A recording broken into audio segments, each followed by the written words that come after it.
अगर तुम्हें कहीं अखंड वृंदावनवास मिला है या वृंदावन आने को मिला है तो यहां ये गलती मत कर देना, क्योंकि यहां का पाप भी बहुत जोर का होता है। जैसे यहां 1 रुपया दान करे तो लाखों रुपया के दान के बराबर उसे फल मिलता है। 1 रोटी किसी को पवावे तो लाखों को पवाने का फल, ये धाम है। ऐसे ही यहां छोटा पाप भी पहाड़ जैसा दंड देता है। ये बहुत ध्यान से सुनना, ये बहुत उपजाऊ सिद्ध भूमि है। अगर यहां किसी दूसरे की माता बहन के साथ कोई पाप कर्म की बात सोचेंगे भी तो तुम्हारे सारे पुण्य नष्ट हो जाएंगे। बहुत होश में ये धाम है।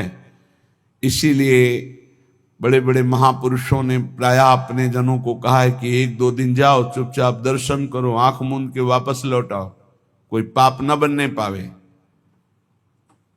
अगर यहां वृंदावन में आप आए हैं 2-3 दिन के लिए तो थोड़ा संयम से रहिए। ये कोई आपके पिकनिक मनाने का स्थान नहीं। यहां सुकृत कमाने आया जाता है, पुण्य कमाने आया जाता है, धर्म कमाने आया जाता है, भगवान का त्रिगुणातीत नाम जप करके कृपा प्रसाद पाने आया जाता है। तो यहां बहुत दैन्य रहो, निष्पाप रहो, जितने दिन रहो बहुत सावधान रहो। श्रीपाद कह रहे परदार वित्त परिहरेशु, दूसरे की स्त्रियों की तरफ या माताओं बहनों की तरफ दृष्टि उठाकर मत देखो काम भाव से, पतित हो जाओगे। तुम्हें क्या पता कौन कहां किस धरा की है। तुम्हें स्त्री दिखाई दे रही है तुम्हें, लेकिन तुम्हें पता नहीं श्री जी की किस भाव दशा में वो है, और उसके प्रति तुमने काम भाव कर लिया तो तुम्हारी दुर्दशा हो जाएगी। खिलवाड़ मत समझना। यहां खिलवाड़ मत समझना कि वो खड़े हैं, हम उधर दृष्टि डाल रहे हैं, उनको देखकर मुस्कुरा रहे हैं, चेष्टाएं कर रहे हैं।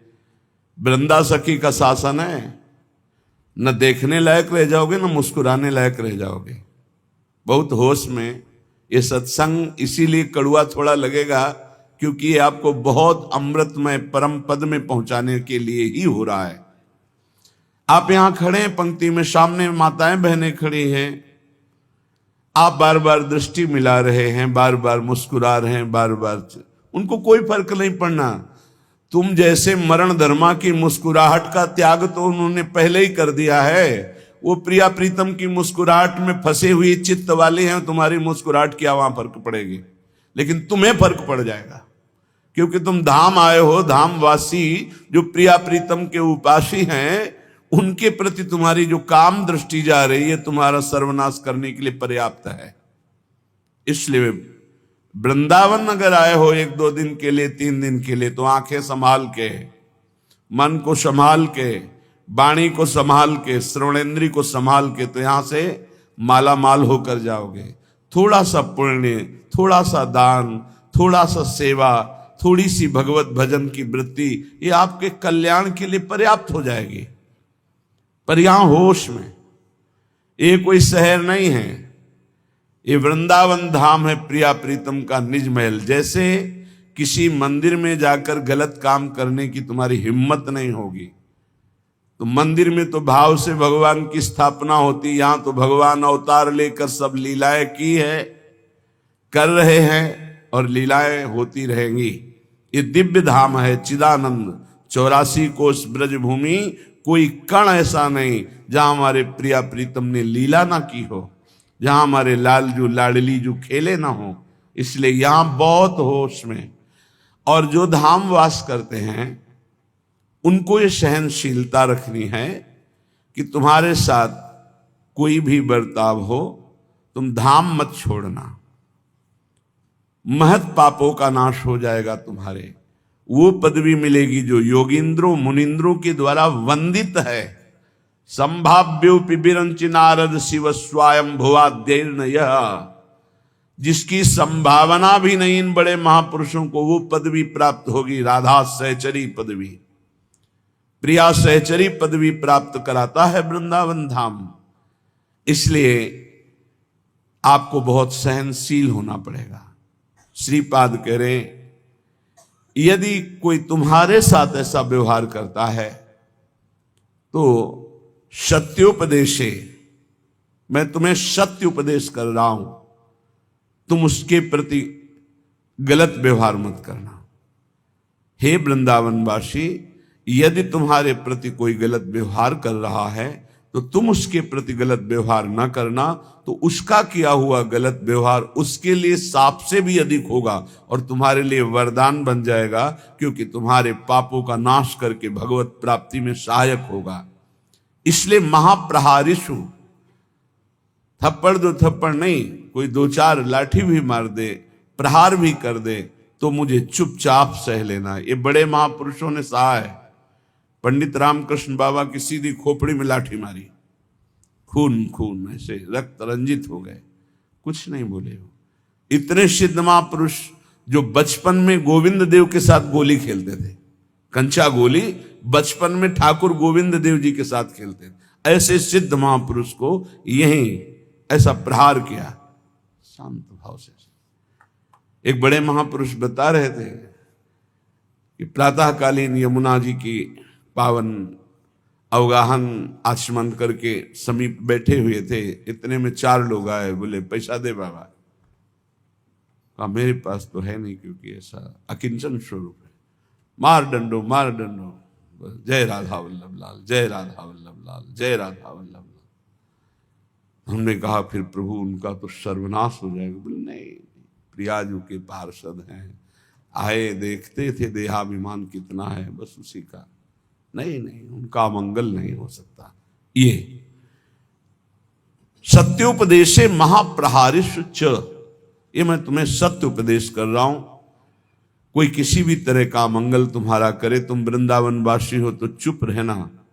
यहां के शासनकर्ता देख रहे हैं, तो तुम्हारा मंगल हो जाएगा चुप रहने से। और जो कर रहा है अवश्य में भोक्तव्यम कृतम कर्म शुभाशुभम, उसको भोगना पड़ेगा। नहि वृंदावन वासिषु दोषम पश्यन्ति चिदघनेषु धीराः। यदि ऐसा तुम कर गए कि वृंदावन वास करने वाले के दोषों को देखा ही नहीं, देखते हुए भी नहीं देखा, वो हमारे साथ वर्ताव कर रहा है फिर भी हम सह गए, तो बोले चिदघनेषु धीराः, वो धैर्यवान उपासक चिदानंद स्वरूप को प्राप्त हो जाएगा। ये दुर्लभ बात है। हमारे प्रभु देख रहे हैं हमारे साथ जो विधान होगा अब मेरे प्रभु के द्वारा किया होगा, और जो प्रभु के द्वारा किया हुआ विधान होता है बड़ा मंगल में होता है। चाहे जितना कड़वा हो वो अंतर में बहुत सुख देता है। तेरा किया मीठा लगे, ये बात उपासक के जीवन में आ जाए तो बस जीत गया संसार। तेरा किया मीठा लगे, हरे नाम पदारथ नानक मांगे। जिसके हृदय में बात बैठ गई कि तेरा किया मीठा लगे, या जोई जोई प्यारो करे, सच्ची मानना जीत गया संसार को। भाई यही पूरे जीवन सीखना है। साधना इसी बात की पूरे जीवन है कि ये हमारे हृदय से आ जाए, मेरी हस्ती मिट जाए, मेरा आपा नष्ट हो जाए, मेरा महत्व नष्ट हो जाए, और ये बात जोई जोई प्यारो करे सोई मोई भावे, तेरा किया मीठा लागे। जीव जीव राखत हो त्यो त्यो रहियत हो हरि। भाई इतना ही केवल पाना है। इतना आ गया तो आप परम सिद्ध समता प्राप्त महापुरुष हो जाएंगे। श्रीपाद कह रहे हैं वृंदा कानम कानने सुभगता न स्तोति यत्वाम सदा, किम तद्देहमपास्य गेह ममताम यन्न त्वयि न्यस्यते, किम तत्पौरसमौरसम च तनयम। बहुत बड़ी निष्ठा। विक्रियन स्थीयते येन त्वय्यथ तत्त्ववित् स खलु को यस्ते तृणम नाश्रिते। भाई मैं बहुत आंतरिक बात कह रहा हूं, यदि समझ पाए श्रीपाद प्रबोधानंद जी। मैं तुम्हारी स्तुति करूंगा यदि तुम ऐसा कर लिए। क्या श्री धाम वृंदावन का आश्रय ले लो। बोले मेरे पास व्यवस्था नहीं, तो बोले शरीर को बेच के कर लो, या शरीर संबंधी भोगों को बेच दो, या शरीर संबंधी रिश्तों को बेच दो। हम उनकी खुल की व्याख्या हरिराम व्यास जी और इनकी नहीं कर सकते, क्योंकि कलिकाल है, उसका अर्थ नहीं समझ सकते। अनर्थ जो यहां कह रहे हैं, किम तत्पौरुषम औरुषम च तनयम, निज प्रकट को किया हुआ पुत्र पुत्री, विक्रियम न स्थीयते। वो हरिराम व्यास जी का भी पद है, लेकिन उतनी निष्ठाएं नहीं, इसलिए उसको गुप्त रखा जाता है। लोग उपहास करेंगे ऐसी बातों का। निश्चित मानो मनुष्य जीवन का जो परम लाभ है, बिना भगवत प्रेमी महात्माओं के संग के प्राप्त नहीं होता। अब भगवत प्रेमी महात्माओं का संग बड़ा दुर्लभ है। जैसे हीरे की बोरियां नहीं होती, ध्यान रखना, असली हीरे की बोरियां नहीं होती, नकली हीरों की बोरियों की बोरियां उतरती होंगी, असली हीरों की बोरियां नहीं होती कि पूरे बोरे लगे हुए हैं। बोले किसके? बोले हीरों के। ऐसे ही असली भगवत प्रेमी महात्माओं की समुदाय नहीं होते। बहुत दुर्लभ होता जब द्रवई दीन दयालु राघो तो साधु संगति पाइए। बिना भगवत प्रेमी महात्मा के श्री बिहारेंद्र जी महाराज बहुत ही उच्च कोटि के महापुरुष, नित्य विहार रस में डूबे हुए स्वामी हरिदास जी के परिकर, निज परिकर, वो कह रहे हैं जब ऐसे गुरु की प्राप्ति हो जाए तो भगवत प्राप्ति हो सकती है। निष्प्रेही शिष्य से प्यार करने वाला ना हो, और शिष्य तन मन प्राण समर्पित करके आसक्त हो गुरु पे। गुरु कैसा हो? निष्प्रेही। भगवान ने कहा भक्त कैसा हो? निरपेक्षम मुनिम शांतम निर्वैरम समदर्शनम तो अनुब्रजाम में हम नित्यम पुयेत्य गुरेणु भी। ऐसे भक्त के पीछे मैं घूमता हूं कि चरण रज पड़ जाए। पहला है निरपेक्ष, किसी की अपेक्षा न रखने वाला। गुरु कैसा होना चाहिए? निष्प्रेही, बिल्कुल किसी से कोई भी अपनापन नहीं, शिष्य से उदासीन, निरपेक्ष, और शिष्य उतने गुरु से आसक्त। गुरु निरपेक्ष और शिष्य आसक्त। और कलयुग का प्रभाव, गुरु आसक्त तो शिष्य निरपेक्ष, उल्टा दिखाई दे रहा है। ए भैया भजन कर ले, काहे को ऐसा करता है? वो समझते हैं कि इनकी गरज है, उनके दुलार को नहीं समझता।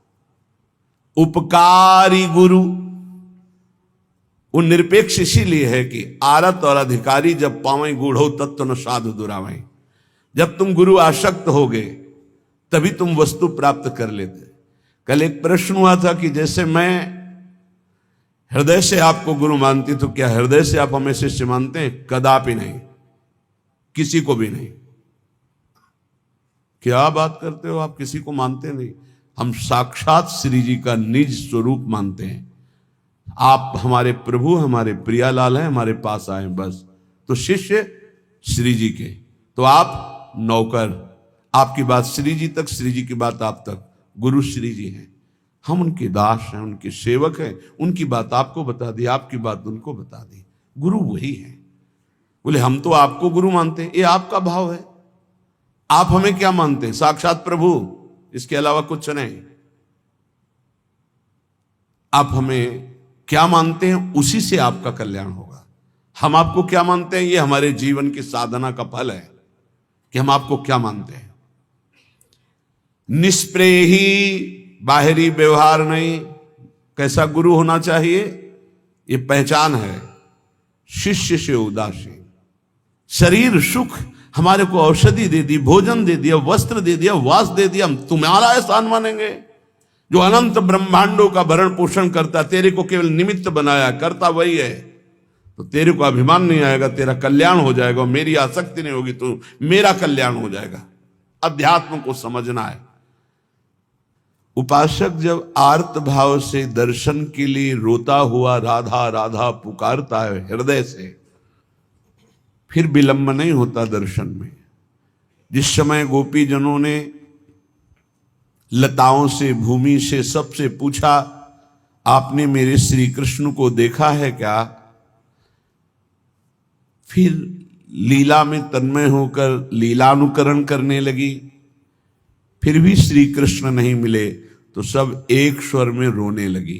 रुदुषुस्वरम राजन कृष्ण दर्शन लालसा, प्रभु के दर्शन की लालसा से व्याकुल होकर जे ही समस्त गोपी जनों ने रुदन प्रारंभ किया तो तासा महावीर भूत छोरी समय मान मुखा मुजहा, पीतांबर धरा सृगवी साक्षात मनमथ मनमथा, साक्षात कामदेव के मन को भी मंथन करके अधीन करने वाले प्रभु श्री कृष्ण पीतांबर धारण किए हुए अनंत लावण्य शोभा से युक्त उन्हीं के बीच में प्रकाशित हो गए।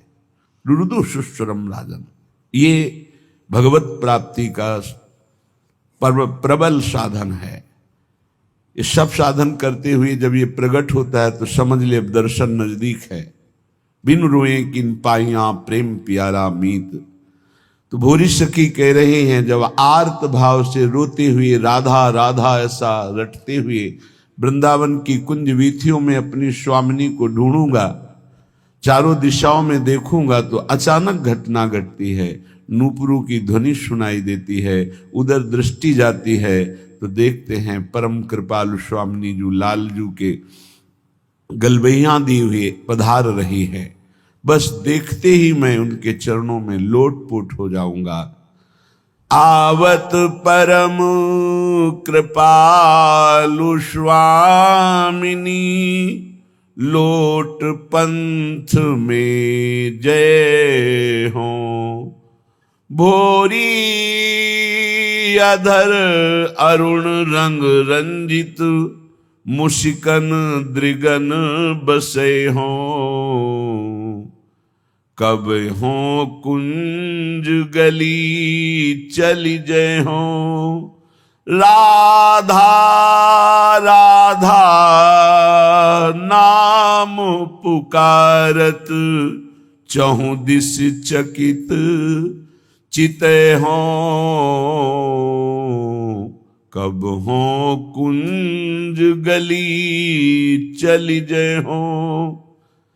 जे ही स्वामी जी ने देखा कि भोरी सखी चरणों में लौट रही तो कृपालु लाडली, जिनके अधरों की स्वयं लालिमा तो है ही, ऊपर से सुंदर पान की बीड़ी पाए हुए तो और अधर अरुणिम हैं, उन अधरों से मुस्कुराती हुई श्री स्वामिनी जी और लालजू एक एक हाथ पकड़कर उठा लेते। आहा, कब ऐसा पुनः होगा। बुरी सखी याचना करती, कब ऐसा होगा।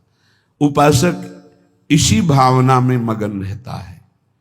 ये भावना तब जागृत होती है, श्रीपाद प्रबोधानंद जी महाराज परदारा वित्त हरिषु, पीछे वर्णन किया कि नश्वर श्रुत धन जायादिषु हरि माया मयेषु न प्रयासम। हे भाई, बहुत जन्म हो गए तुम्हारे, बहुत बार तुमने हर प्रकार के भोगों को भोगा, बहुत प्रकार से तुम्हारे परिवार के लोग तुम्हें प्यार करते थे, लेकिन तुम्हें याद भी नहीं है पीछे के परिवारों का, कोई परवाह भी नहीं उनकी। ऐसे ही इस परिवार की भी कोई परवाह नहीं होगी, तुम्हें याद भी नहीं आएगी जब शरीर छूट जाएगा। फिर तुम्हें नया जन्म मिलेगा, पता नहीं किस योनि में मिलेगा। इसलिए हे भाई, नश्वर श्रुत धन जायादिषु हरि माया मयेषु न प्रयासम। ये हरि की माया का ऐसा प्रभाव है कि पूरा का पूरा जीवन भजन ना होने पावे, सतमार्ग में ना चल पावे, अध्यात्म स्थिति ना आवे, ऐसी माया रचना रचती रहती है, ऐसी समस्याएं प्रकट करती रहती है। भाई मेरे इतने काम हैं, इतनी समस्याएं, मैं कब भजन करूं। वो भजन से विमुख होकर पुत्र पत्नी पुत्री धन मकान नाना प्रकार के व्यापार व्यवहार में फंसकर पूरा जीवन व्यर्थ कर देता है। कुरपुरुषार्थ श्रोमणि माचन वृंदावने स्वयं पतितम। एक पुरुषार्थ कर लो, कभी कभी समय निकाल कर वृंदावन में आओ, यहां बैठकर सत्संग सुनो, बिहारी जी के दर्शन करो, राधा वल्लभ जी के दर्शन करो, यमुना के पावन पुलिन में बैठकर नाम कीर्तन करो, पद गायन करो, वृंदावन की परिक्रमा करो, तुम्हारा परम मंगल हो जाएगा, ये जीवन सार्थक हो जाएगा। जीवन का परम लाभ है श्री लाडली जी की ठसक में आ जाना। हम बेपरवाह बिहारिन के, प्रियाजू के बल पे हम बेपरवाह होकर बोलते हैं, प्रियाजू के बल पर बेपरवाह होकर पांव पसार के सोते हैं। जिस समय जब जो जहां जैसे वो सब अपने आप। श्री राधा किंकरी नाम लुठत चरणयो रद्भुता सिद्धि कोटि। श्री हरिदास के गर्व भरे अमनैक अनन्यन हारन के, हम बेपरवाह बिहारिनी के, बिहारिनी जी के बल पर हम बेपरवाह हैं। ललिता जी के स्वरूप श्री हरिदास जी के गर्व में हम भरे रहते हैं, हम अनन्य हैं अपनी स्वामिनी जी के। महामधुर रस पान करें अवसान खता से लहारन के, दियो नहीं ले ते मांगे क्यों। अरे हम देने पर भी ले लेते तो मांगेंगे क्यों। हम बरने गुण कौन तिहार इनके, प्रियाजू के सिवा हम किसी की जय नहीं बोल सकते। ये ठसक है वृंदावन वासियों की, कुछ भी जय बोलेंगे तो बोलेंगे जय जय श्री राधे, बोलना ही है। हम बिहारिन जू के बल पर सबसे बेपरवाह हैं, जो यहां कह रहे हैं कि दियो नहीं ले तो फिर मांगेंगे क्यों। तो श्री सेवक जी महाराज कह रहे हैं भुगतें और देह और न जाचहे, पोषण भरन न चिंत कराएं, श्री हरिवंश विभव बिलसाएं श्री वृंदावन की। यदि आप अपने इष्ट के अनन्य धर्म में स्थित हो जाओ तो आपको खुद इतना मिलेगा कि दूसरों को दोगे, मांगने की जरूरत नहीं पड़ेगी और भुगते खूब आनंद पूर्वक जीवन कटेगा। अरे विश्वंभर प्रभु हैं, पापियों को तो देते हैं, शरणागतों को क्यों नहीं देंगे। और ना दें तो क्या लेने के लिए हम भगवत मार्ग में आए, हम उनको प्राप्त करने के लिए आए हैं। किए रायण बिहारी सो, अरे हम प्रियाजू के बल पर बिहारी जी को भी, हम श्यामाजू के बल अभिमानी टेढ़े रहे मोहन रसिया सो, तो बोले किए रायण बिहारी सो हूं, हम बेपरवाह बिहारिन के, हम बिहारिनी जू के बल पर बेपरवाह है। सब ठाकुर को ठाकुर हरिता, ठाकुर को ठाकुर ठकुराइन श्यामाजू, ये हमारा वृंदावन वासियों का बल। सब जितने ईश्वर कोटि के हैं सब के मूल अंशी श्री प्रभु बिहारी जू। और बोले बिहारी जू के ठाकुर, ठाकुर कौन है, श्री लाडली जू सिंहासना आरूढ़ है और आप चरण कमल लिए महावर लगा रहे हैं। सब ठाकुर को ठाकुर हरिता, ठाकुर को ठाकुर ठकुराइन, मान दान दे प्राण प्रियापति रति जाचत परताप दुराइन। उपासक को चाहिए कि अपने आराध्य देव इष्ट देव में अनन्य होकर जैसे वो चलावे वैसे चलो। देखो इस जीवन में एक बात समझनी, हमें प्रभु प्रेम प्राप्त करना है, भगवत प्राप्ति करनी, जैसे जियावे वैसे हमें जीना है। पूरे जीवन ये नियम ले लो, जबान से आचार्यों की केवल आज्ञा के अनुसार मांगना है, रोटी बस, इसके सिवा कभी किसी से मांगना नहीं, अधिक अर्थ की आशा नहीं रखनी। जो चल रहा ना चले, आग लगे, हमारा अंदर नाम चलना चाहिए, हमारा प्रिया प्रीतम का चिंतन चलना चाहिए। ये व्यवहार समझ रहे हो, केवल भगवत प्राप्ति के लिए है। जो व्यवहार भगवत प्राप्ति से विमुख होकर प्रपंच की वृद्धि करने वाला बन जाए, आग लगे ऐसे व्यवहार में और आग लगे ऐसे संसार में। अगर भगवत प्राप्ति न हो तो जीवन किस काम का, बस इतनी बात समझ लो हमारी। ये जन्म केवल भगवत प्राप्ति के लिए, कोई भी साधक चाहे गृहस्थ हो या विरक्त, चूक मत कर देना। कुछ समय केवल जीवन रह गया है, बाजी मार जाओगे। चूक कर गए तो बस यही का केवल नाटक रह जाएगा, दंभ पाखंड, बिन विवेक वैराग भक्ति बिन सत्य न एको मानो, भगवत विमुख कपट चतुराई सो पाखंडे जानो। बहुत जल्दी पाखंड घुसता है भक्ति में। यदि अन्य भरोसा, अन्य लाभ, अन्य चले थे, एक भी कोई आशा नहीं थी केवल भगवत प्राप्ति के लिए, अब आशा कैसे आ जाएगी। हम सब जब घर से निकलते हैं तो हमारे अंदर क्या भाव रहता है, चाहे जितना कष्ट मिले, भूखा रहो, चाहे पिटाई हो, चाहे जैसी स्थिति हो, आज से मैं पूरा जीवन भगवत भजन करूंगा, भगवान की प्राप्ति करूंगा। कहां गया वो संकल्प जब घर से निकले थे? कहां गया जब गुरु की शरण में आए थे कि केवल भजन के लिए मैं आपसे जुड़ रहा हूं, अब मुझे कुछ नहीं चाहिए, जो है उसी से चलाऊंगा? कहां गया वो संकल्प? कहां गया वो चिंतन तुम्हारा? कहां गया वो आश्रय? खो गया। आ गया रुपया दिमाग में, मारा ना जूता रुपये ने, सब दिमाग के इसको ढीले हो गए, फिर उसी में फंस गए। रुपया रुपया रुपया, ये रुपया का जो जूता है ना, सबके लग रहा है। सिर पद त्राण बजे, शास्त्र सम्मत सिर पद त्राण, पद त्राण जूता को कहते, सिर पद त्राण बजे। ए भगत, ए भगवान के निज जनों, ये जीवन केवल भगवत प्राप्ति के लिए, केवल भगवान के लिए है। और ये शरीर जब भगवान को समर्पित है तो विश्व का भरण पोषण करते, तो हमारा भरण पोषण क्यों नहीं करेंगे? दृढ़ विश्वास रखकर नाम कीर्तन, नाम जप, कोई भी मिले हमसे, हमारा उद्देश्य उसका मंगल करना होना चाहिए, रुपया लेना नहीं होना चाहिए। उस जीव का मंगल कैसे हो, उस जीव का दुख कैसे नष्ट हो, वो विपत्तियों से कैसे निकले, इस बात के लिए कोई संत महात्मा के पास जाता है। हमारा उद्देश्य उसको सुख देना है, ना कि उससे सांसारिक लाभ लेना है। अगर सांसारिक लाभ लेना है तो हमें लगता है बंद कर देना चाहिए ये सब प्रवचन। एकांत बैठकर पहले भजन करो और समझो कि जीवन का लाभ किसे कहते हैं। भगवान शंकर बोल रहे हैं, हे उमा संत समागम समन लाभ कछुआन। तो संत समागम का फल क्या है? संस्कृति का रमता, संसार चक्र का नाश हो जाना। इसलिए हम आप सबसे प्रार्थना करते हैं, जो वैरागी जन है और जो गृहस्थ जन है, आप भी पैसे का व्यवहार बहुत सोच समझ कर कीजिए।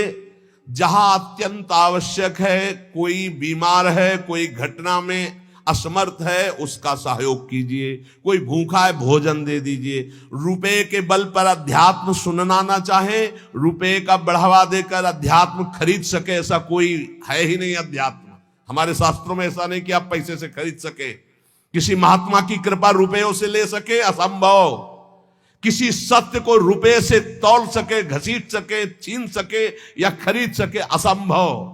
इसलिए रुपया का भाव अंदर से गौर करो, भजन का भाव मुख्य रखो, तभी मंगल होगा, हमारा भी और आपका भी। ये जीवन केवल भगवत प्राप्ति के लिए से बार बार प्रार्थना है। ये पापी रुपया घुस गया दिमाग में, जिसको देखो वही अगर झुक के प्रणाम कर दो तो बस शर्त सामने रख दी गई, ये कर दो, ये कर दो।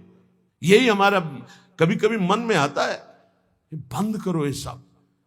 केवल रुपया प्रधान रह गया संसार में, केवल रुपया। अरे साधु महात्मा फल फूल जंगल के खा करके और फिर शास्त्रों का ऐसे ज्ञान बांटते थे। आज हम उन्हीं के वंशज हैं, आज हम उन्हीं ऋषियों की परंपरा में हैं। केवल रुपया, ये आप अपना बढ़ावा भी न दें ऐसे असत भाव का। और साधु भगवत मार्ग के पथिक केवल भगवत आश्रय के मान लो। आज जो सुन रहे हो, कल सुनाने की हिम्मत नहीं होगी, वो आपके सुनने की हिम्मत। ऐसे ही कल आएगा, ये सब शास्त्र लिखे रखे रहेंगे और इनके सुनने से तुम्हारे हृदय के विकार नष्ट हो जाएंगे, इसलिए तुम सुनना नहीं चाहोगे। कल ऐसा समय आएगा कि शास्त्र सम्मत बात तुम अब कौन सुनना चाहता है, कितने सुनना चाहते हैं? ये कितने लोग बैठे हैं? कितना है? 140 करोड़ भारत में, 140 करोड़। सब छोड़ो, 1 लाख संख्या में अगर बैठे हो ना, तो यहां 1 लाख भी सुनना नहीं चाहते। क्या है योग्यता समाज की रह गई? समाज की योग्यता क्या? जिन्होंने प्राणों की आहुति दे दी धर्म पर, नाम पर, भगवान पर, उनको सुनने वाले कितने हैं? और जो नाच पेखना करके उनके देखने वाले कितने हैं? कल ऐसी योग्यता आ जाएगी कि ये जो शास्त्र है ना बोला जा सकता है और न सुना जा सकता है। इसीलिए बहुत दुर्लभ है भगवत प्राप्ति। हम इसीलिए चिल्ला के कहते हैं सुलभ है भगवत प्राप्ति, क्योंकि केवल सुलझना है। भगवान किसी से खरीदे नहीं जा सकते, ना साधना से, ना पैसे से, केवल भाव से। अगर रो दो तो भगवान तुम्हारे हृदय में ही प्रकाशित हो जाएंगे। बिन रोए किन पाइया, लेकिन धनाभिमानी देहाभिमानी आंसू आएगा क्या? नाटक हो सकता है। आर्त भाव से द्रौपदी जी को जब तक किसी अन्य का भरोसा रहा तब तक रोना नहीं आया, भरोसे का बल। और जिस समय देखा सब भरोसा टूट गया, हा गोविंद गोविंद यही वस्त्र बन के बैठ गए। गोविंद को किसी साधना से नहीं खरीदा जा सकता, किसी अर्थ से नहीं खरीदा जा सकता। इसलिए दैन्य बनो और प्रभु के सामने रो कि ये जीवन हमारा व्यर्थ न जाए, भगवत प्राप्ति हो जाए। खूब नाम जप करो। थोड़ी कड़वी बातें जरूर लग रही हैं, लेकिन ये बहुत सुदर्शन चूर्ण है। आयुर्वेदिक औषधि में एक सुदर्शन चूर्ण बड़ा कड़वा लगता है, तो ये थोड़ी थोड़ी बातें थोड़ी कड़वी लगती होंगी और औरों को भी लगेंगी, लेकिन सच्ची कह रहे हैं सुदर्शन चूर्ण है। अगर खा लिए तो दर्शन ठीक हो जाएगा, आपका सुंदर दर्शन होने लगेगा, सब में भगवान नजर आने लगेंगे। निरंतर नाम जप करो, चाहे जितना बैंक बैलेंस हो यहीं धर करके मर जाओगे, तुम्हारे साथ नहीं जाएगा। उतने ही रोटी खाओगे जितनी एक गरीब को खाने को मिले। गरीब को अच्छा खाने को मिलता है क्या? नमक और 10 रोटी तो खा जाता है, तुम 2 रोटी भी नहीं पचा सकते, तुम्हारा लीवर खराब हो गया। आप सोचो, रुपया क्या करोगे? बैंक में जमा, उसको खाओगे तो नहीं ना। खाने वाली चीज में तो शासन लग गया डॉक्टर का। अब जीना किस काम का? न खाने के लिए न भोगने के लिए रह गए, केवल चिंतन फंस गया विषयों में। मरो, अब अगला जन्म फिर व्यर्थ जाएगा। इसलिए राधा राधा राधा, जो मिले रूखा सूखा खाओ पियो, खूब भजन करो और इसी जन्म में भगवत प्राप्ति करो। किसी को किसी भी तरह का नीचा दिखाना या बुरा कहना या कड़ुआ कहना हमारा उद्देश्य नहीं। हमारा उद्देश्य महापुरुषों के वचनों को समझ करके अपने मन को डांटो, इंद्रियों को डांटो, अपनी आदतों का सुधार करो और भगवत प्राप्ति करो। श्री राधा वल्लभ की। यदि अभी तक पापाचरण से धन कमाया हो तो उसको ऐसी जगह दान कर दो जहां दूसरों की दवाइयां होती हो, दूसरों के कष्ट निवारण होते हो, दूसरों का उदर पोषण होता हो, वस्त्र आदि, गहुओं का चारा आदि अगर हो, अधर्म पूर्वक कमाया हो तो हटा देना। नहीं मरोगे तो दुर्गति होगी और जिंदा में परिवार को नाश कर देगा वो धन। लिख लो हमारे शब्द, जिंदा में जिनके लिए तुम एकत्रित किया उनका नाश करेगा। बुद्धि का नाश, स्वास्थ्य का नाश, तांडव मचाएगा घर में अधर्म का धन। और मरोगे तब कह रहे हैं कि तुम्हारी दुर्गति कर देगा। वही अधर्म का कमाया धन या बैंक में रह जाएगा, उसका कमाने का जो कर्म था वो तुम्हारी दुर्गति कर देगा। महाराज अत्रि कह रहे हैं, तस्मान ग्राह्य में वही तत् सुखमानंत्यमिच्छता। इसलिए परम सुख प्राप्ति के लिए अधर्म पूर्वक धन कमाने की इच्छा मत करो। अनंत महिमा में भगवान ने धर्म की स्थापना की। पहले धर्म फिर धन, धर्म अर्थ काम मोक्ष। पहले धर्म को आगे रख करके धन कमाओ। पहले था चाहे प्राण चले जाएं, धर्म नहीं जाना चाहिए। देखा महापुरुषों को, गुरुजनों को, प्राणों की बाजी लगा दी, शहीद हो गए अपने राष्ट्र पर, अपने धर्म पर, अपने भगवत भाव पर। परः पराणाम पुरुषो यस्य तुष्टो जनार्दनः सा प्राप्नोत्यक्षयम् स्थानमेतत् सत्यम मयोदितम्। इस माया से परे परमात्मा है, वह परम पुरुष जनार्दन श्री कृष्ण जिस कार्य से जिससे संतुष्ट हो गया वही परम सुखी, वही परम धनवान, वही अक्षय पद को प्राप्त करता है। मैं सत्य सत्य सत्य कहता हूं। इसलिए मानव जीवन प्राप्त करके धर्म का आचरण करो। धर्म के द्वारा संपादित किया हुआ तुम्हारा जीवन, जितने भी कर्म, वो तुम्हें महासुख प्रदान करेंगे। ना गुणान गुणिनो हंति स्तौति मंद गुणानपि नान्य दोषेषु रमते सानसूया प्रकीर्तिताः। जब कभी किसी गुणी की तुम्हारे सामने प्रशंसा होने लगे तो खंडन मत करना। किसी के गुणों का खंडन मत करो। और जब किसी के दोषों की चर्चा होने लगे तो कान में अंगुली डाल के वहां से चले जाओ। जब किसी की महिमा गाई जा रही हो तो आनंदित होकर सुनो, भगवान की विभूति है जिसका वर्णन हो रहा है। लेकिन जब किसी की निंदा की जा रही हो तो कान में अंगुली डाल के उस सभा से निकल जाओ, क्योंकि सभा में जो जो बैठा होगा उसको सबको पाप लगेगा। द्रौपदी जी को निर्वस्त्र करने का आदेश दुर्योधन ने दिया, उठ के चले जाना चाहिए। भीष्म जी को, द्रोणाचार्य जी को, अश्वत्थामा जी को, इन बड़े बड़े महापुरुषों को नहीं गए ना, नहीं रोका ना। कुछ भी हो, अगर भीष्म जी खड़े हो जाते तो किसी की ताकत थी बोले, परिणाम क्या हुआ? भगवान ने सबको मार के गिरवा दिया, सबको दंड भोगना पड़ा। जिस सभा में शास्त्र निंदा हो रही हो, संत निंदा हो रही हो, भगवत भक्त निंदा हो रही, धर्म की निंदा हो रही हो, आपकी सामर्थ्य तो उसकी जबान बंद कर दो, नहीं तो कान में अंगुली डाल उठ के चले जाओ। उत्तम बात यही, कान में अंगुली डाल उठ के चले जाओ, क्योंकि सामर्थ्य की बात कानून विरुद्ध हो जाएगी। कुछ भी करना कानून के विरुद्ध होगा। परस्मिन बंधु वर्गे वा मित्रे द्वेषे रिपौ तथा आपन्ने रक्षितव्यम तु दयैषा परिकीर्तिता। चाहे कोई पराया, चाहे कोई अपना हो, चाहे भाई हो, चाहे दुश्मन हो, यदि आप भक्त हैं तो आपका व्यवहार राग और वैर से रहित होना चाहिए। भाई के प्रति राग नहीं और दुश्मन के प्रति वैर नहीं। अगर भारी विपत्ति में भाई फंस जाए तो हम कैसे करेंगे? उसकी दुख निवृत्ति। ऐसे अगर दुश्मन भी फंस जाए तो हम उसकी दुख निवृत्ति का कार्य करेंगे। दुश्मन है, वो हमें गाली देता है, अपमानित करता है, हमारा बुरा चाहता है, लेकिन हम उसका मंगल चाहेंगे, बोले उसे भक्त कहते हैं। उसे कहते हैं वो राग द्वेष रहित भगवान का भक्त जो दयावान है। आन संशम क्षमा सत्य महिंसा दान मार्जवम प्रीति प्रसादो माधुर्यम मार्दवम च यमादस। यम और नियम ये जिसके जीवन में होते हैं वो बहुत दैवी संपदावान माना जाता है, भागवतिक माना जाता है। यम किसे कहते हैं? ये 10 होते हैं। यम 10 और नियम 10 होते हैं। यम पहला है आनुशंसम, अक्रूरता। किसी के प्रति भी क्रूर वचन, क्रूर व्यवहार बिल्कुल नहीं होना चाहिए। क्रूरता तब आती है जब हमारे विपरीत कोई व्यवहार करता है, तब उसके बोलने की क्रूरता हो जाती है, चेष्टा में क्रूरता हो जाती है, हृदय में क्रूरता हो जाती है। अचानक आक्रमण होता है। अगर संबोधन करके आवे कि तुम्हारी परीक्षा हो रही तो शायद साधक सावधान हो जाए, पर अचानक आक्रमण माया का होता है।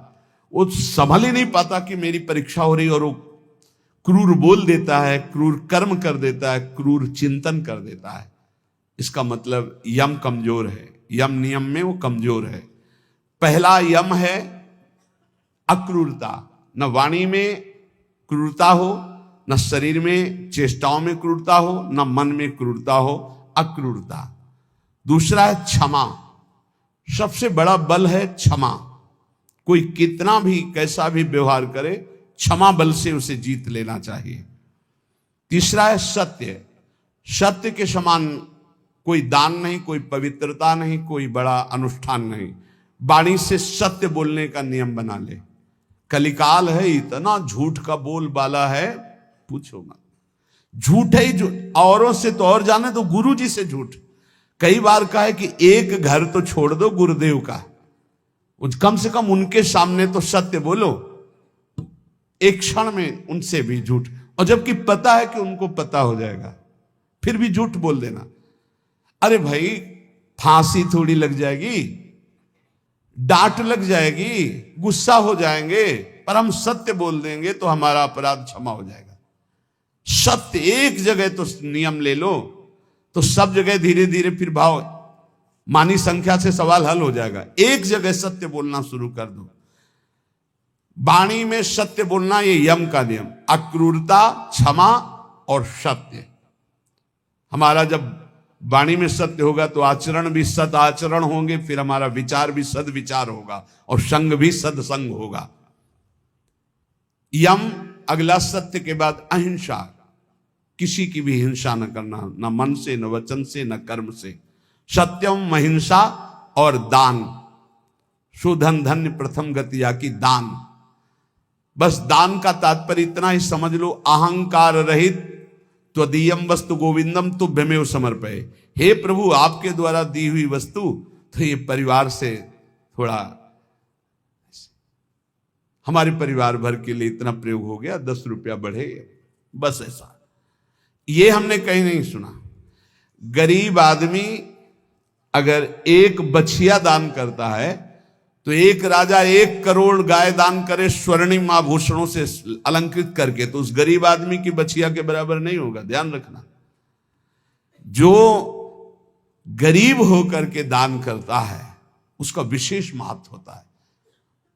उसकी 4 रोटी उसके पूरे जीवन के कमाई मेहनत से, और तुम 4 करोड़ ऐसे, तो उसकी रोटी के बराबर नहीं हो सकता है।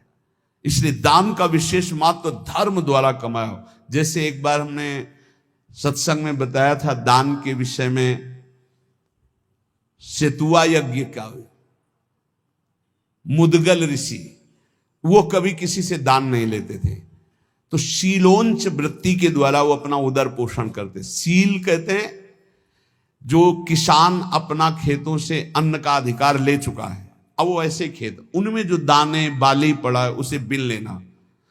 उंच कहते हैं जो बाजार में जहां अन्न की बाजार लगी वो उठ चुकी है, इसके बाद जो दाने गिरे उनको उठा लेना। तो वो ऐसे 2-4 किलो सब मिला करके होता होगा, उससे 12 महीना सतुआ बना लेते थे और उसको थोड़ा थोड़ा 12 महीना और उसी से तप करते थे। एक दिन वो सतुआ पिसा के रखे ही कि इतने में परीक्षार्थ के लिए भगवान अतिथि रूप में, बहुत भूखा हूं हे ऋषि, क्या हमारे उदर पोषण की व्यवस्था हो सकती है? तो उनका हाँ भी तो साल भर के लिए सतुआ एकत्रित ही किया। वो परोसते गए, वो पाते गए, और पूरा साल भर के लिए जो एकत्रित किया था वो सब सतुआ पा गए, चाट चाट के पा लिया कुछ। तो उनका भगवान पूरे साल की व्यवस्था इतनी, जब इसके आगे तो है ही नहीं। तो उनका चलो हम छक भी गए हैं बहुत, और डकार ली और चले। तो एक नेवला वहां से निकला, तो जो 2-4 दाने सतुआ के गिरे थे वो उसके शरीर में छू गए तो स्वर्णिम हो गया, आधा स्वर्ण का। बड़ा उसको चमत्कार मिला। तो जब सुना महाराज युधिष्ठिर की राजसूय यज्ञ हो रही, इतनी बड़ी ब्रह्मा शंकर आदि बड़े बड़े महापुरुष, स्वयं भगवान सच्चिदानंद श्री कृष्ण द्वैपायन व्यासदेव जी सब विराज, तो नेवला पूरी पंगतों में लौटता हुआ घूमता, कहीं स्वर्ण का नहीं हुआ। तो भगवान श्री कृष्ण के पास से निकलकर महाराज युधिष्ठिर वहीं बैठे थे। कहा महाराज तुम्हारी यज्ञ मुदगल ऋषि की सतुआ यज्ञ के बराबर भी नहीं है। तो भगवान श्री कृष्ण ने कहा ऐसा क्यों कह रहे हो? आज तक किसी चक्रवर्ती सम्राट ने ऐसी यज्ञ नहीं की जिसमें स्वयं मैं विराजमान हूं और सब मेरी विभूतियां विराजमान है और सब शास्त्रीय पद्धति से हो रही। तुम ऐसी निंदा क्यों कर रहे हो महाराज राजसूय यज्ञ की युधिष्ठिर की? तब उन्होंने पूरी कथा सुनाई कि सतुआ यज्ञ वाली। तो बोले महाराज मैं पूरा लौट के देख लिया है कि रुआ भी सोने का लय हुआ, तो हुआ ना आपकी यज्ञ उनसे छोटी? तो भगवान ने कहा हां, मुदगल ऋषि की सतुआ यज्ञ के बराबर तो राजसूय यज्ञ नहीं। क्यों? वो अकिंचन, प्रतिग्रह रहित। तो यहां कह रहे दान शब्द मुदगल ऋषि का जोर का हुआ, जो धर्म के द्वारा मेहनत करके कमाता है। जब कोई राधा बाबा से कभी कोई दक्षिणा देने की बात आई, एक बार राधा बाबा ने भागवत सुना तो कहा भाई भागवताचार्य को दक्षिणा देनी चाहिए, कोई दक्षिणा देगा? पर धर्म की कमाई का, अगर पाप की कमाई का दिया तो समझ ले तो किसी की जेब में नहीं। एक जो घास खोदना सेवा करना, तो उसने कहा बाबा 50 पैसा या 100 रुपया हम दे सकते हैं। बोले हाँ बस इतना ही काफी है। बाबा ने लिया और कहा भागवताचार्य जी से ये है दक्षिणा। वो तो केवल बाबा को प्रसन्न करने के लिए सुनाने आए थे, उनका अर्थ से कोई मतलब नहीं। हिम्मत नहीं पड़ी किसी की 10-5 रुपया देने की, केवल वो एक घास खोदने वाला। बाबा मेरी कमाई धर्म की है, ये 100 रुपया या 50 पैसा, चाहो तो 50 ले लो 50 पैसा, या चाहो तो 100 रुपया, इससे ज्यादा हमारे पास व्यवस्था भी नहीं। ये दान वही जो मेहनत के द्वारा किया हुआ। फिर दूसरे को यम, आगे नम्रता। नम्रता विद्या विनयम ददाति। आज पढ़ लिख करके उद्दंड बनते हैं, पढ़े लिखे हैं। पूछो अपने माता पिता के पैर छूते हो? नहीं। माता पिता कहते हैं कहां जा रहे हो? बोले आप अपना देखो, हम स्वतंत्र हैं, हमारा जीवन अपने, हम जो कर रहे हैं वो तुम्हारा अधिकार नहीं। ये है विद्या, ये है विनयम ददाति, ये है विनय। कठोर शब्द बोल रहे हैं, माता पिता को उद्दंडता पूर्वक व्यवहार कर रहे हैं, गुरु का उपहास कर रहे हैं, टीचर का उपहास कर रहे हैं, बच्चों को देखो ना, टीचर का उपहास कर रहे हैं। नम्रता विद्या से आती है, विद्या विनयम ददाति। पढ़ना लिखना ये तभी सार्थक है जब विनय आ जाए। उल्टा हो रहा है, जितना विद्या घमंड बढ़ता चला जा रहा है, अहंकार बढ़ता चला। विद्या रूप महत्व कुल धन जौवन अभिमान, कुछ नहीं मिला, कोई विद्या नहीं। जो जितना विवेकवान, जितना विद्यावान, उतना विनयी पाया गया, घमंडी नहीं पाया गया। या उल्टा होता है। क्यों उल्टा होता है? क्योंकि गुरुजनों के चरणों में बैठकर विद्या नहीं ली गई है। इसीलिए पहले गुरुकुलों में भेजा था महापुरुषों के समीप के, वहां विद्या विनय प्रदान करती थी। रजोगुण रहित जीवन, ऋषियों के समुदाय में एक भागवतिक वातावरण है। नम्रता, फिर है सबसे प्रीति। सब जीवन सुप्रीति रीति निभाता अपनी, सबसे प्रेम का व्यवहार, लेकिन निष्काम, किसी से कोई कामना नहीं।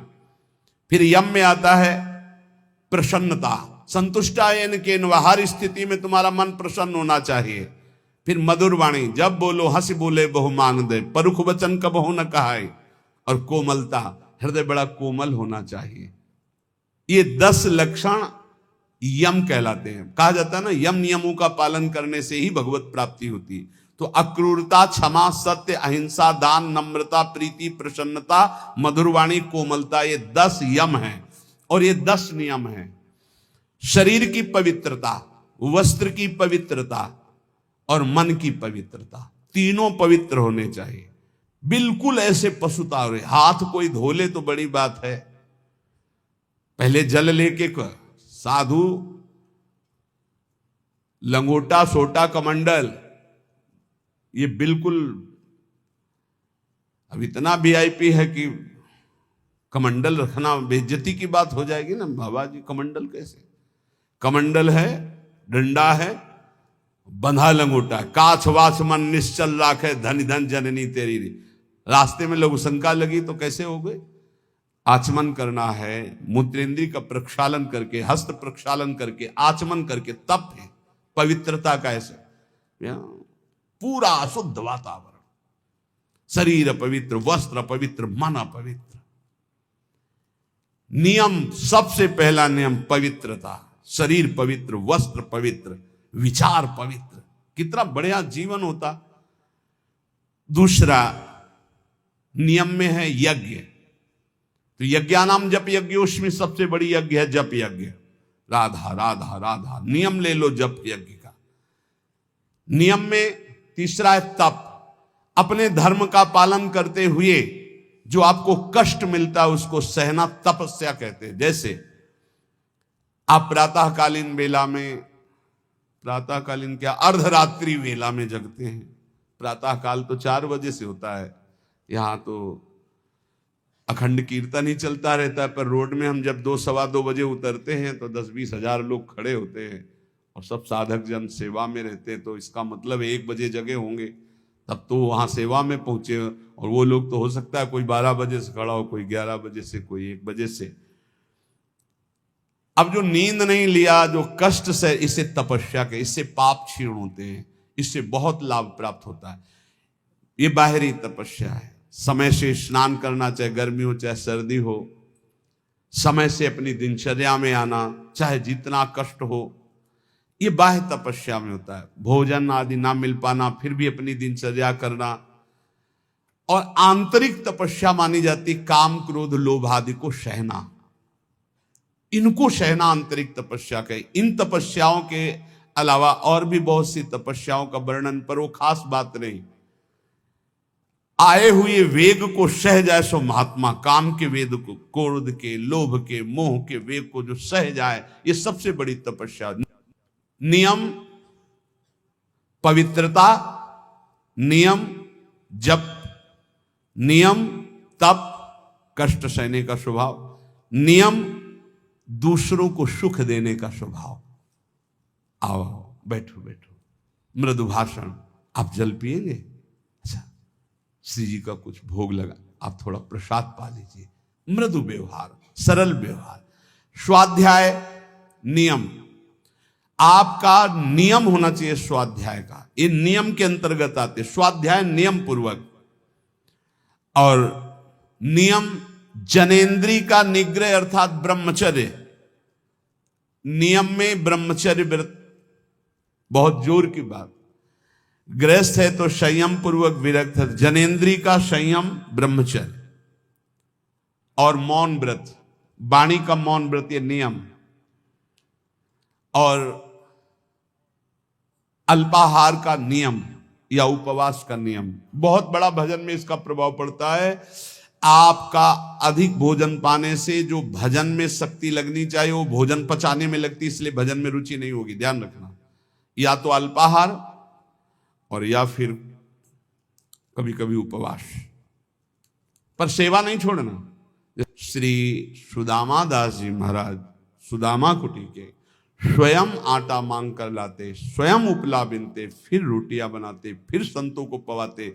उनकी मेहनत ऐसा रंग लाई कि तब से लेके आज तक शास्त्रों संतों की सेवा ऐसे होती रहती है। अपरिचित कोई भी संत जाए, पाए और बना रहे, बारंडा बड़े बड़े बने, आसन लगाए, 10-5 दिन खाए पिए पड़ा रहे, आज भी वो सेवा चल रही।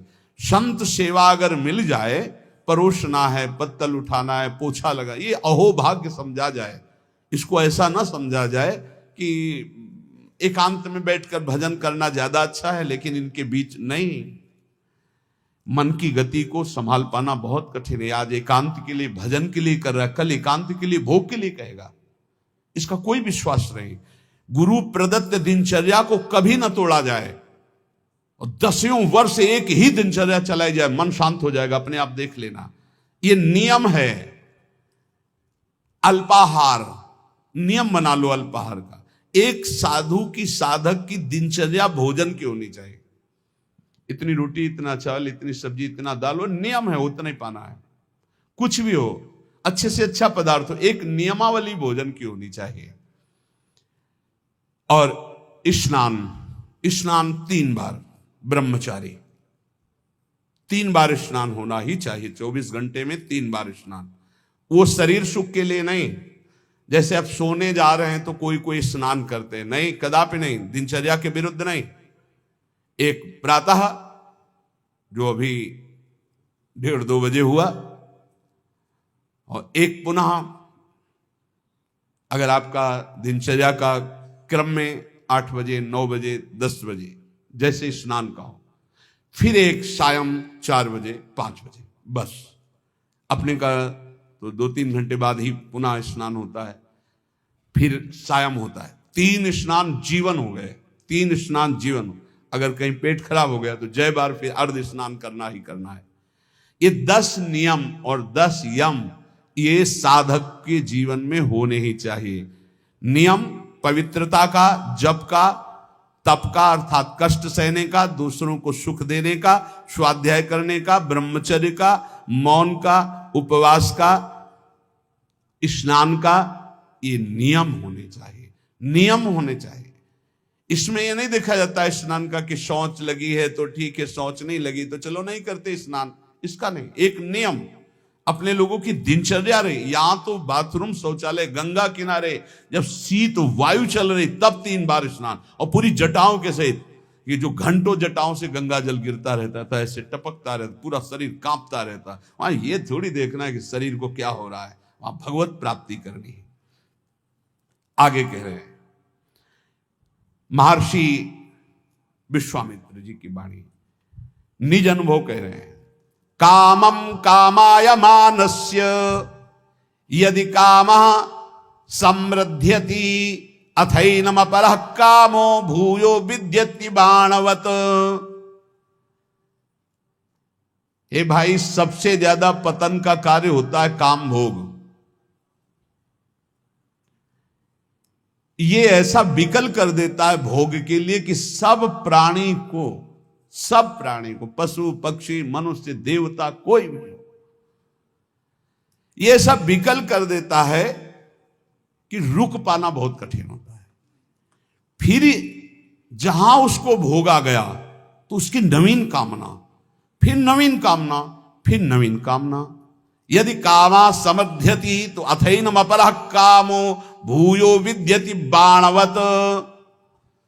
बाण के समान हृदय को बेधता रहता है काम, बार बार बार बार। इसलिए जिसको काम वेदना पर शांति प्राप्त करनी तो उसे भोगना बंद करना पड़ेगा। जैसे कुम्हार अपनी मटकी को खूब ठोक बजा के देख लेता है कहीं से फूटी तो नहीं, तब बाजार में रखता है, ऐसे ही भगवान और गुरुजन ठोक बजा के देख लेते हैं बिल्कुल पक्का, तो जा, अब जा, तुझे माया त्रिभुवन में त्रिकाल में भी कभी परास्त नहीं कर सकती। देखो एक चीज ध्यान रखना, गुरुजनों की आंतरिक वृत्ति को पहचानना चाहिए, इनकी इच्छा क्या है, गुरुजनों की इच्छा को समझो। जैसे भगवान नाना प्रकार की भोग सामग्री सामने भेजेंगे तो आप सोचो कि भगवान के द्वारा ही तो भेजी हुई, नहीं, आपको देखना है भगवान की इच्छा क्या है। तो गीता पढ़िए, गीता जी में भगवान आप बोल रहे हैं ऐसा करो ऐसा ना करो, ऐसे गुरुजन जब बोलते हैं तो उनकी बात पकड़ो, इसके बाद वही सामग्री आपको देंगे, ये लो ये लो ये लो, तो आपको पकड़ना नहीं। आपने कहा था नहीं नहीं आप लीजिए खाइए, आप कह तो रहे लेकिन आपने कहा था कि नहीं खाना है, तो हम ही कह रहे हैं खाइए ना, हमें लगता है आपने कहा था कि नहीं खाना तो हमें नहीं खाना चाहिए, तो देख लो फिर तुम जैसा। अंदर अंदर वो खुश हो रहे हैं, शाबाश शाबाश, निकल जा निकल जा। नहीं मान लो आप खा लीजिए ना, महाराज जी हमारा आपने कहा था नहीं खाना चाहिए, वो बहुत सुंदर चल रहा है, चलो भाई ठीक है। उस समय सोचिएगा नहीं कि नाराज हो रहे हैं, पक्की मानिएगा ये सिर्फ आपको ठोक बजा कर देखा जा रहा है, बहुत खुश है वो इस बात से कि आपने संसार के विषयों का त्याग भगवान के लिए किया। सच्ची मानिए, हृदय से आशीर्वाद होता है, हृदय से आह्लाद। बाहर से ऐसे हम भले कैसे हैं यार, हम ही तो कह रहे थे खा लेते ना, अब आप कह रहे हो तो, पर आपने ही कहा था कि बार बार उस बात को जो उन्होंने उपदेश किया है उस बात को याद दिलाता रहे, उससे क्या होगा आप परिपक्व हो जाएंगे। कभी ये मत समझ लो, जैसे आद्य गुरु भगवान शंकराचार्य जी मछली खाए तो और लोगों ने मछली, जो शिष्य थे, फिर कांच पिया, तो उनकी सामर्थ्य के बराबर हमारी सामर्थ्य, वो जो बोल रहे हैं उसको पकड़ो। ऐसा कई बार हुआ, राधाचरण जी से जब कहते कि इतनी तुम्हारी हालत ऐसी, आप चले जाओ, बोले डॉक्टर ने कहा दिल्ली ही आना पड़ेगा, तो उनका चले जाओ, तो उन्होंने कहा महाराज जी आपने सत्संग में कहा था कि प्राण चाहे निकल जाए वृंदावन से नहीं जाना, तो हम ही तो कह रहे हैं, नहीं महाराज जी आपने ही कहा था वृंदावन से नहीं जाना, तो अब नहीं जाएंगे, नहीं हम ही कह रहे हैं आप चले जाओ, आप यहां जरूर कह रहे हो लेकिन फिर सत्संग में आप फिर कहोगे कि धन्य है उसका जीवन जो मरणासन वृंदावन वास कर, महाराज जी अब नहीं जाएंगे हम। देख लो भाई, रोग भी वो जो सड़न हुई थी अपने आप ठीक हो गई, और इस समय श्री जी की सेवा में है, ये सब हितजू के महल में विराजमान है, सब हरिवंश महाप्रभु के श्री हरिवंश शरण जे आए, श्री वृषभान कुंवर नंद नंदन निजकर अपनी चिट्ठी चढ़ाए। न जातु कामा कामानाम उपभोगे न साम्यति, हविषा कृष्ण वर्तमेव भूय एवाभिवर्धते, कामान अभिलषन् मोहान न नरः सुख मेधते। जो कभी ये सोच लेता है कि एक बार भोग लूं मेरी इच्छा शांत हो जाएगी, बहुत धोखे में हो गया, दलदल में कूद गया। अब जैसे आग में घी डाल दे तो प्रज्वलित हो जाती, जे ही भोग की कामना से भोग मिला वो आग पैदा हो गई कि वो भ्रष्ट होता चला जाएगा। इसलिए उपासक को चाहिए कि जब सैकड़ों बार भोग के रोकेगा तो सैकड़ों दिन रोना पड़ेगा, तब जाके कहीं ठीक हो गए।